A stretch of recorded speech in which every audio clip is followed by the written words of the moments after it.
બહુ વધારે ન હોય એ કિસ્સામાં આપણે હાયર પાવર્સની ટર્મ છે એને નિગ્લેક્ટ કરી શકીશું. તો એ કેસમાં આપણે sin phi is equal to phi લઈશું, તો I into d square phi upon dt square is equal to minus mgl sin phi ઇક્વેશનમાં રિડ્યુસ થશે. Again d square phi upon dt સ્ક્વેરને સબ્જેક્ટ બનાવીશું, તો d square phi upon dt square is equal to minus mgl upon I into phi મળશે. અને standard equation સાથે આપણે equate કરીશું, તો omega square is equal to mgl upon I angular ફ્રીક્વન્સીનો સ્ક્વેર મળશે. અગેન આપણે જાણીએ છીએ એ પ્રમાણે omega is equal to 2 pi upon t, અને ટીને સબ્જેક્ટ બનાવીશું તો T is equal to 2 pi under root I upon mgl મળશે. અહીં I એ કમ્પાઉન્ડ પેન્ડ્યુલમની મોમેન્ટ ઓફ ઇનર્શિયા છે અબાઉટ ધ કઈ અક્ષને અનુલક્ષીને, તો પોઈન્ટ ઓફ સસ્પેન્શનને અનુલક્ષીને. જડત્વની ચાક માત્રા છે, મોમેન્ટ ઓફ ઇનર્શિયા છે. એમ કમ્પાઉન્ડ પેન્ડ્યુલમનું માસ છે, એલ કમ્પાઉન્ડ પેન્ડ્યુલમની લેન્થ છે. કમ્પાઉન્ડ પેન્ડ્યુલમની લેન્થ આપણે જાણીએ છીએ તે પ્રમાણે પોઈન્ટ ઓફ સસ્પેન્શનથી સેન્ટર ઓફ ગ્રેવિટી સુધી હશે, O થી C સુધી હશે. હવે moment of inertia I A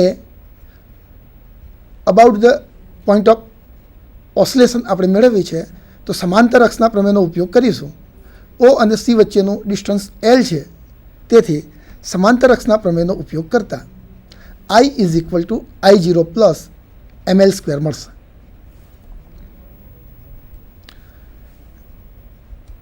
આઈની value I0 plus ml square મૂકી અને સિમ્પ્લિફિકેશન આપીશું, તો T is equal to 2 pi root M in bracket K square plus L square upon mgl મળશે.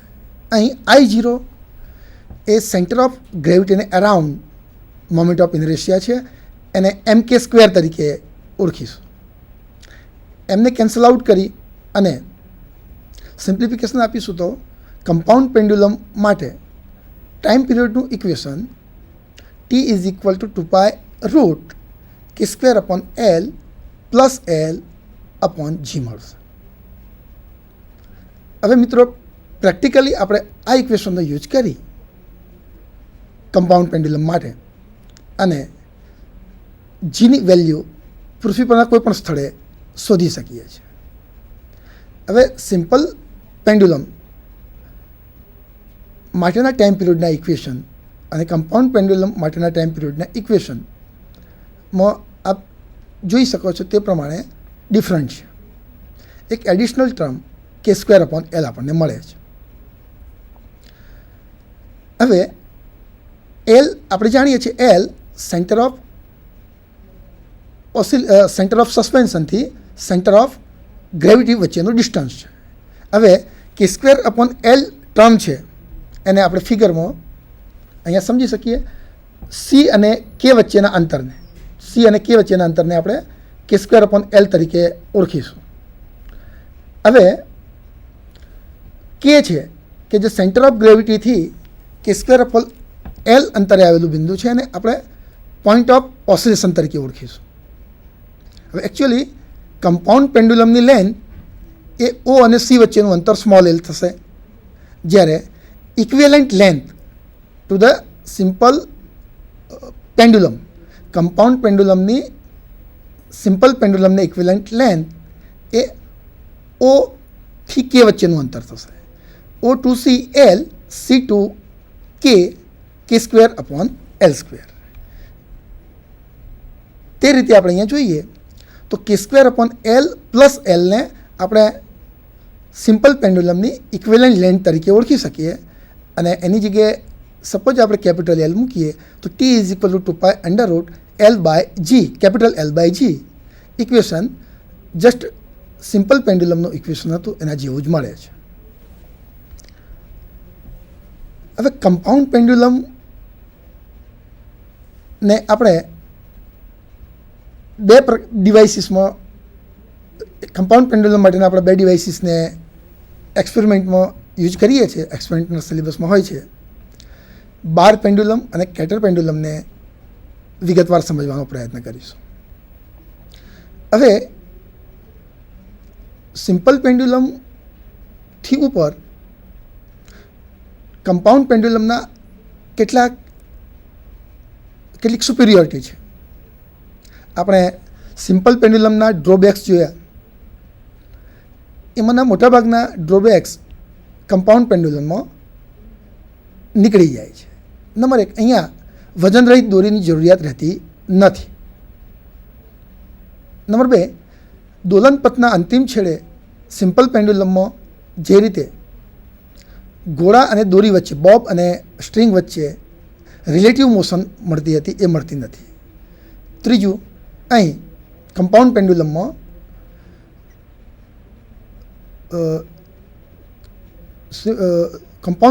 આપણે થર્ડ યાદ કરીએ તો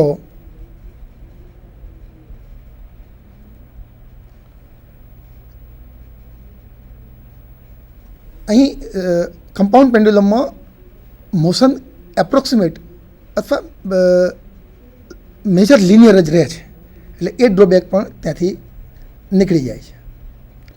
હવે કમ્પાઉન્ડ પેન્ડ્યુલમના એક પ્રકાર બાર પેન્ડ્યુલમનું આપણે ડિસ્કશન કરીશું. વિદ્યાર્થી મિત્રો, આપ બાર પેન્ડ્યુલમનો એક્સપેરિમેન્ટ લેબોરેટરીમાં પરફોર્મ કરો છો અને બાર પેન્ડ્યુલમની મદદથી ગુરુત્વ પ્રયોગની કિંમત મેળવો છો એક્સપેરિમેન્ટલી. એકચ્યુઅલી બાર પેન્ડ્યુલમની મદદથી આપણે ગુરુત્વ પ્રયોગની કિંમત મેળવીએ છીએ ત્યારે એ કિંમત એ સિમ્પલ પેન્ડ્યુલમ દ્વારા મેળવેલી જેની કિંમત કરતાં વધુ ચોકસાઈવાળી હોય છે. હવે બાર પેન્ડ્યુલમને આપણે ડિફાઇન કેવી રીતે કરી શકીએ છીએ? બાર પેન્ડ્યુલમ જસ્ટ એક રોડ છે, રોડ નહીં ગણતા, એને આપણે મેટલની પટ્ટી છે અને એ પટ્ટીમાં સમાન અંતરે છિદ્રો પાડી દીધેલા હોય છે. સમાન વ્યાસના છિદ્રો એકબીજાથી સમાન અંતરે રાખી દીધેલા હોય છે. હવે આ છિદ્રો છે એમાં આપણે centre of gravity, bar pendulum માટે સેન્ટર ઓફ ગ્રેવિટી નક્કી કરીએ છીએ. સેન્ટર ઓફ ગ્રેવિટીથી બાર પેન્ડ્યુલમને બે ભાગમાં આપણે ડિવાઈડ કરી શકીએ છીએ. સેન્ટર ઓફ ગ્રેવિટીથી એક તરફનો છેડો અને સેન્ટર ઓફ ગ્રેવિટીથી એની સામી તરફનો છેડો. હવે એકચ્યુઅલી બાર પેન્ડ્યુલમ એ કમ્પાઉન્ડ પેન્ડ્યુલમનું સિમ્પલેસ્ટ ફોર્મ છે. હવે જ્યારે આપણે એક્સપેરિમેન્ટ પરફોર્મ કરીએ છીએ બાર પેન્ડ્યુલમની મદદથી ગુરુત્વ પ્રયોગ શોધવાનો, ત્યારે આપણે નાઇફ એજને અથવા આધારને સેન્ટર ઓફ ગ્રેવિટીથી જુદા જુદા જે છિદ્રો છે, હોલ છે, એમાં ગોઠવતા જઈએ છીએ અને પોઈન્ટ ઓફ સસ્પેન્શન છે એ આપણે બદલતા જઈએ છીએ. એટલે બાર પેન્ડ્યુલમમાં એક ફેસિલિટી આપણને એ મળે છે કે પેન્ડ્યુલમની લેન્થ, કમ્પાઉન્ડ પેન્ડ્યુલમની લેન્થ આપણે ડિઝાયર્ડ ચેન્જ કરી શકીએ છીએ, આપણી ઈચ્છા મુજબ એની લેન્થ ચેન્જ કરી શકીએ છીએ. એટલે આ જ્યારે એક્સપેરિમેન્ટ પરફોર્મ કરીએ છીએ ત્યારે સેન્ટર ઓફ ગ્રેવિટીથી તરતના હોલથી સ્ટાર્ટ કરી અને નાઇફ એજને આપણે ગોઠવતા જઈએ છીએ અને પોઈન્ટ ઓફ સસ્પેન્શન છે એ આપણે બદલતા જઈએ છીએ. સેન્ટર ઓફ ગ્રેવિટીથી એક તરફના છેડે, એવી જ રીતે સેન્ટર ઓફ ગ્રેવિટીથી સિમેટ્રિકલી બીજી તરફના છેડે નાઇફ એજ બદલતા જઈ અને ચોક્કસ સમયગાળા માટે આપણે ટાઈમ પીરિયડ મેજર કરતા જઈએ છીએ. હવે અહીંયા એક રફ ગ્રાફ રિપ્રેઝેન્ટ કરવામાં આવ્યો છે. એ એક્સ એક્સિસ પર જે ડિસ્ટન્સ છે એ સેન્ટર ઓફ ગ્રેવિટીથી હોલના ડિસ્ટન્સ રિપ્રેઝેન્ટ કરવામાં આવ્યા છે અને વાય એક્સિસ પર ટાઈમ પીરિયડ રિપ્રેઝેન્ટ કરવામાં આવ્યો છે. હવે આપણે જોઈ શકીએ છીએ કે સેન્ટર ઓફ ગ્રેવિટીથી નજીકના જે હોલ છે એને આપણે પોઈન્ટ ઓફ સસ્પેન્શન તરીકે લીધા હોય છે ત્યારે ટાઈમ પીરિયડ વધારે મળે છે. ટાઈમ પીરિયડની વેલ્યુ એપ્રોક્સિમેટ ઇન્ફાઇનાઇટ તરફ એપ્રોચ થાય છે અને જેમ જેમ આપણે દૂર જતા જઈએ છીએ તેમ તેમ ટાઈમ પીરિયડ ડિક્રીઝ થતો જાય છે, મિનિમમ થાય છે અને પછી ઇન્ક્રીઝ થાય છે. હવે લેફ્ટ અને રાઈટ, સેન્ટર ઓફ ગ્રેવિટીના લેફ્ટ અને રાઈટ જે ઓબ્ઝર્વેશન લીધા છે એના ટાઈમ પીરિયડના પોઈન્ટ્સ અહીંયા રિપ્રેઝેન્ટ થયેલા છે. હવે બાર પેન્ડ્યુલમ છે એની ઇક્વિવેલન્ટ બાર પેન્ડ્યુલમની લેન્થ અને આપણે સ્મોલ એલ તરીકે કન્સિડર કરીશું. સ્મોલ એલ એ બાર પેન્ડ્યુલમની લેન્થ તરીકે કેલ્ક્યુલેટ કરીશું અને તે પોઈન્ટ ઓફ સસ્પેન્શનથી સેન્ટર ઓફ ગ્રેવિટી વચ્ચેનું ડિસ્ટન્સ હશે. એને સ્મોલ એલ તરીકે આપણે ઓળખીશું. હવે બાર પેન્ડ્યુલમની સિમ્પલ પેન્ડ્યુલમને ઇક્વિવેલન્ટ જે લેન્થ છે એ આ પ્રકારના ગ્રાફની મદદથી આપણે શોધી શકીએ છીએ. અહીંયા આપણે જોઈ શકો છો તો બિંદુ એસ અહીંયા જોઈ શકો છો એક હોરિઝોન્ટલ લાઇન ડ્રો કરેલી છે. હોરિઝોન્ટલ લાઇન સિમેટ્રિકલી ગ્રાફને 4 બિંદુઓમાં છેદે છે. એસ, ઓ ડેશ, ઓ અને એસ ડેશ. તો એસ ઓ અંતર છે, એસથી ઓ અંતર, S O dash plus O dash O એ સિમ્પલ બાર પેન્ડ્યુલમની ઇક્વિવેલન્ટ સિમ્પલ પેન્ડ્યુલમ લેન્થ તરીકે ઓળખવામાં આવશે.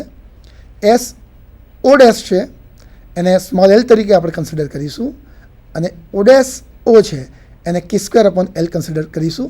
તો S O L plus K square upon L equivalent length of simple pendulum થશે.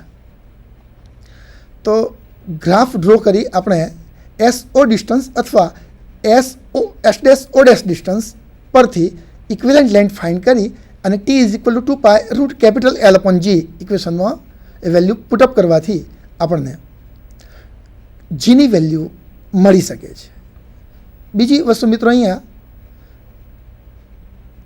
જે ગ્રાફમાં ટાઈમ પીરિયડ મિનિમમ થાય છે ત્યાં આગળ આપણે સ્પર્શક ડ્રો કરેલો છે અને સ્પર્શક પરના 2 બિંદુઓ આપણે જોઈ શકીએ છીએ, પી ડેશ અને પી. પી ડેશ અને પી પોઈન્ટ છે ત્યાં આગળ સેન્ટર ઓફ ઓસિલેશન અને સેન્ટર ઓફ સસ્પેન્શન ઇક્વિવેલન્ટ બને છે. એટલે L is equal to L square equal to K square, therefore L is equal to K થાય છે અને ટાઈમ પીરિયડ મિનિમમ થાય છે. ટાઈમ પીરિયડનું ઇક્વેશન અગાઉ આપણે જોયેલું છે. આ ઇક્વેશનમાં કે ઇઝ ઇક્વલ ટુ એલ જ્યારે થશે ત્યારે ટાઈમ પીરિયડ મિનિમમ થશે અને ટાઈમ પીરિયડની મેક્સિમમ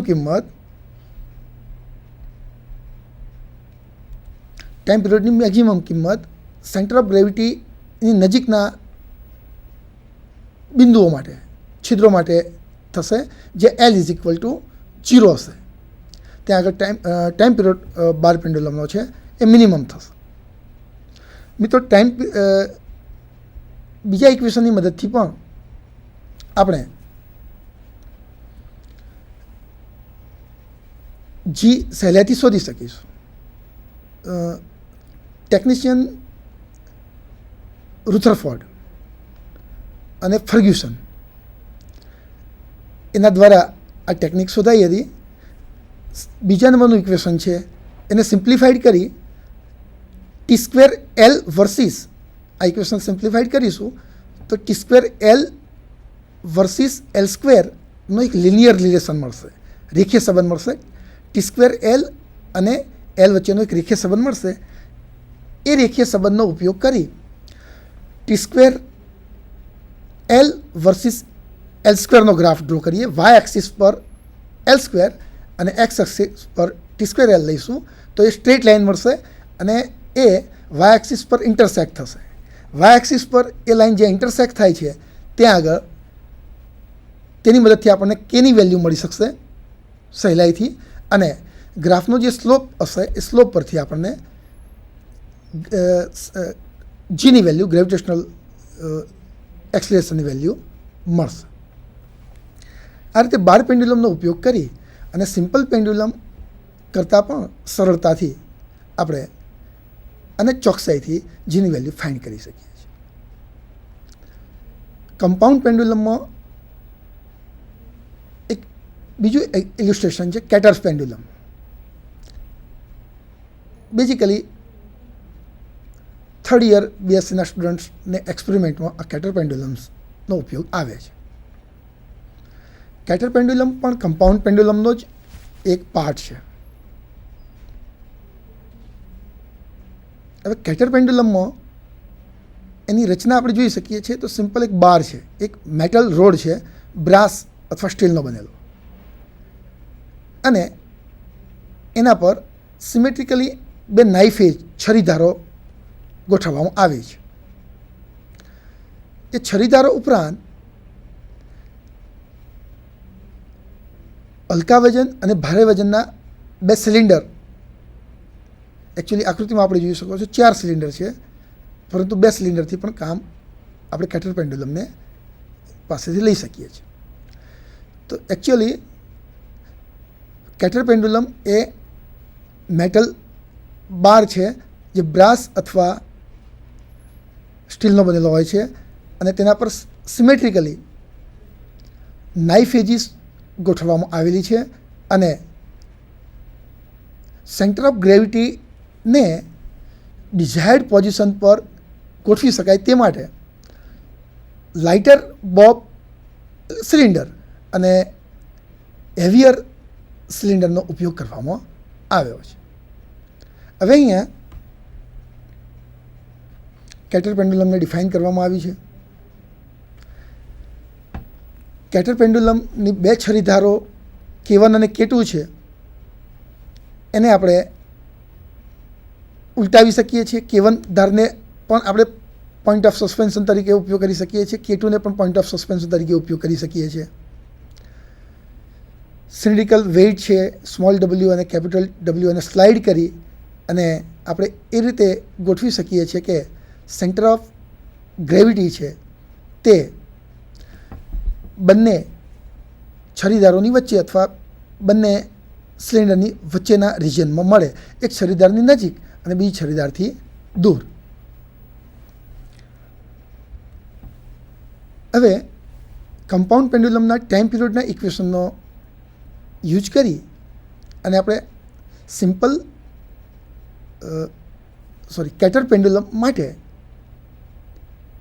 અથવા કેટર પેન્ડ્યુલમની મદદથી કેવી રીતે ગ્રેવિટેશનલ એક્સેલરેશન ચોકસાઈપૂર્વક માપી શકાય છે એનું ઇક્વેશન સમજવાનો પ્રયત્ન કરીએ. એકચ્યુઅલી કેટર પેન્ડ્યુલમનો ફાયદો એ છે કે તેમાં સેન્ટર ઓફ ગ્રેવિટી